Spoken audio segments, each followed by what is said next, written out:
Hyundai New Zealand are proud to take you to Rome for Italy versus the All Blacks.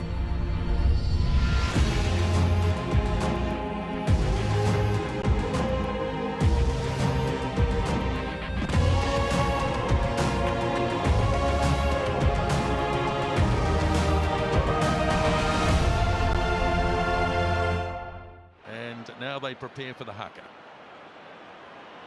Ed ora!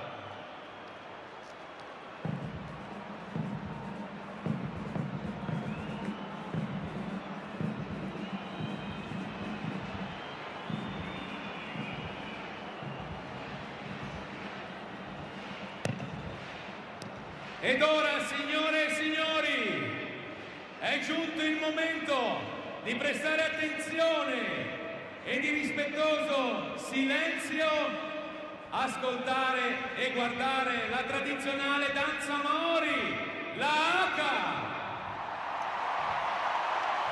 Now, ladies and gentlemen, please give in silence in honor of the traditional Maori dance, the haka.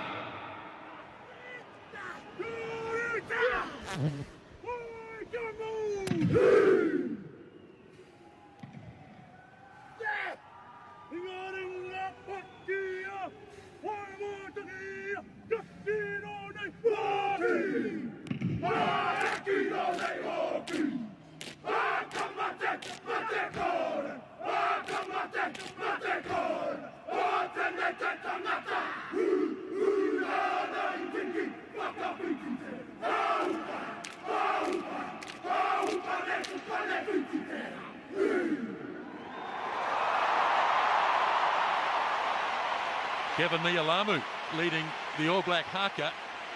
First time in my memory, Justin. Yeah, proud moment for Kevy, and also a proud moment, I guess, for everybody. As Reid detaches away for Aaron Smith. Now Cruden. Cruden's allowed to run, ghosting his way through. Nicely snagged up by Conrad Smith. Now can he link up? Conrad Smith, off it goes to Reid. The skipper's in. First time captain, Kieran Reid gets the opening try. Great moment. Look at those two players, Conrad Smith and Kieran Reid was the man that was on the inside ball from Conrad Smith's break. You'd have to say it came off a mistake from the All Blacks. Aaron Cruden got well in behind the defensive line. Sevilla was the dummy runner. He didn't get used. Because of that, they held off Cruden, couldn't get to him. And from there, the ball went to ground. But as he always does, there's the dummy run from Sevilla. On the inside goes Cruden. He goes to the offload. It bumbles along the ground. But look at how Conrad Smith just scooped that up off the ground. Found Reid, inside step, and underneath the bar. Well, nice moment, not just for Kieran Reid in his first game as skipper in Test rugby, but Conrad Smith, who made his debut against Italy in Rome 2004. I think the first time he touched the ball that day, he scored a try. Now he's made one. Just the ability of the two players to seek out an opportunity and maximise it. Right, he's got to get it in, and he does so. Parise looking to detach and bring it away onto the open side. He gives it off to Scudby. Looking for quick ball is Gordy. Now he slings it away to Parise. A lot of black jerseys there, though, as Gordy gets it again. Castro Giovanni. Tackler, release! Edging ever closer. Now, short pass. Try scored by Scudby. And as you would say, Nisbo, the crowd has gone wild. Well, you have to applaud the Italians. They've shown that they don't want to get set-piece points. They don't want to kick goals. They opted for the line out earlier. They opted for the scrum there, and they've been rewarded.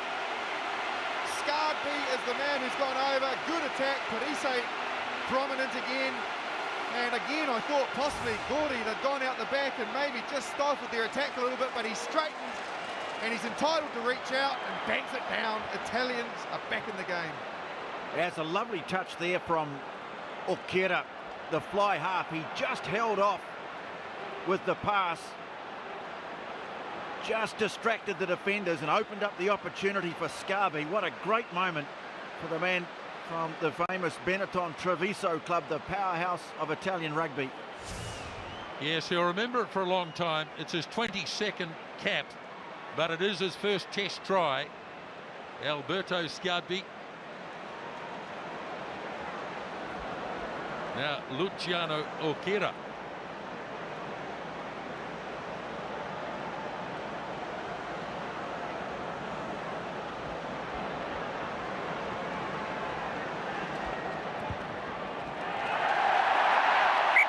Conversion is made.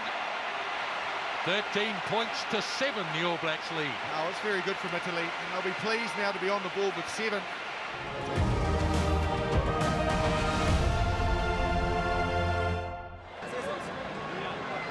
So Coles throws, finds Williams.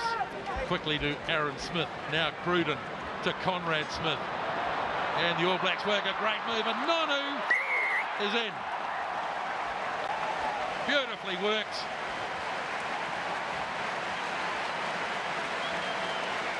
And all the pressure has come to fruition with a try scored by Ma'anonu. They've come out and dominated the second half, have New Zealand, and the execution from the set move was perfect. The line-out drill worked. Dane Coles is seamlessly fitted in, and you can see here the break was made. It was a wraparound, and the incision was from Sevilla. He offloaded to Ma'anonu, and he is through for the All Blacks once again. Try scored off a great set-piece backline move. Experienced Mirko Bergamasco takes it downfield now. What have we got, a drop kick? We have, and it is over. Well, they take the 3 points, but you do wonder at 23 points to 7 whether it's very significant. Back in position and drags it out. Off it goes to Cruden, and the All Blacks looking to use the width once more. Pops it up. Here is Corey Jane. In the number 23 jersey, Corey Jane scores, and the All Blacks have 3. That's great phase play from the All Blacks, and it was Sevilla again with the offload. But don't dismiss the work of Wyatt Crockett, who found himself out on the back line. This is only the finish of it. Wyatt Crockett was the one who handed the ball on behind the forward runner. Sevilla made a great little burst and got the offload, as he did for the Nonu try, to Corey Jane, who basically just had to run it in.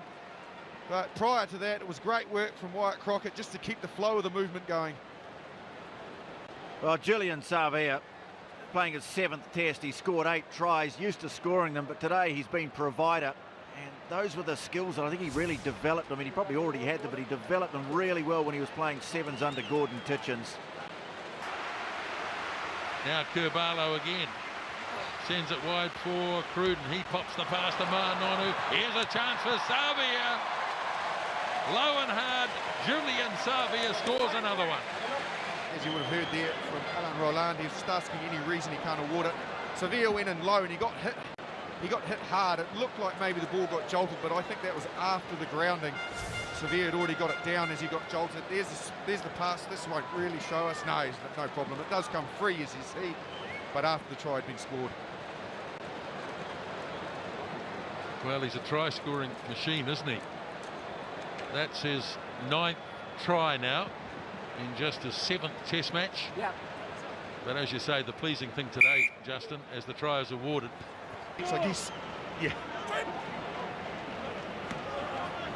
Again, the All Blacks disputing possession. Here's Bortis, can't do much else except kick. And the All Blacks get a free run at it with Gear. Works it off. Here goes Corey Jane again, scything straight through. Running great lines, hands it off. Oh, that's magnificent. And Savea has put another one down. Corey Jane set it up, and the Italian performance is not lasting the 80 minutes. No, it certainly isn't. And if I can just say, I was casting an eye over that just on the field perspective as we watched it. Aaron Cruden does magnificently well to sort of run a line that blocks out one of the Italian defenders. That's how Jane was unable to hit the accelerator, which he did, and burst through the gap. That's Cruden there. He blocked the player on the left-hand side of Corey Jane, and he made the break. Great offload, and Sevilla goes in for his 2nd. Great work from Cruden off the ball, though. For a game next Saturday against the Welsh, who are struggling at the moment, but well, for once they won't be talking themselves up. No, they'll They'll get themselves up, no doubt. And how much they do remains to be seen. In England, of course, is the last game. Here's Cruden again. And Nonu throws the pass well in front of Corey Jane.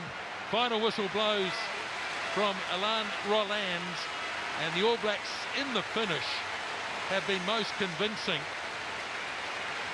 42 points to 10, but it was only 13-7 at half-time, but the class shone through in the finish. Yes, the class did certainly shine through, and the good thing from New Zealand's perspective is they were able to, I guess, absorb the relentless attack from a very good Italian team in the first half. Then they still came out in the second half, showed a bit more prowess with the ball in hand, were ruthless when they got their chances, and ultimately put Italy to the sword. Italy can be proud, though, very proud of their performance today. A big crowd, as we see them now starting to disperse, came along, saw an excellent game of rugby and a competitive Italian team. Down there with Tony. Good finish, mate. Yeah. Well, Kieran, great day for you and as skipper, and in the end, a really good performance. Yeah, you know, really proud of the way the boys just stuck at it. It's not an easy task coming here, and a really good side of the Italians. So, you know, it's just about applying pressure.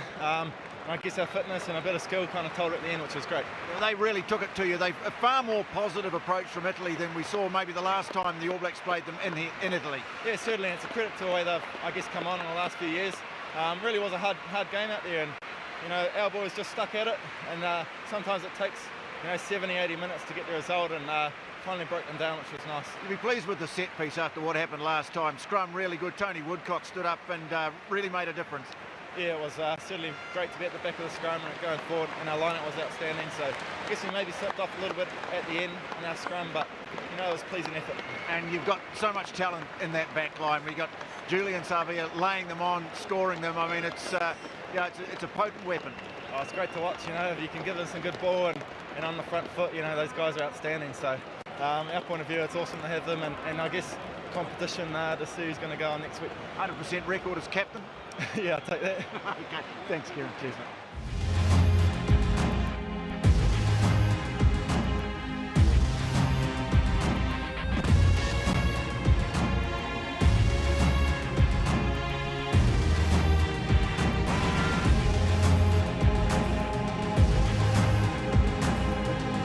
Coverage from Rome of Italy versus the All Blacks was proudly brought to you by Hyundai New Zealand.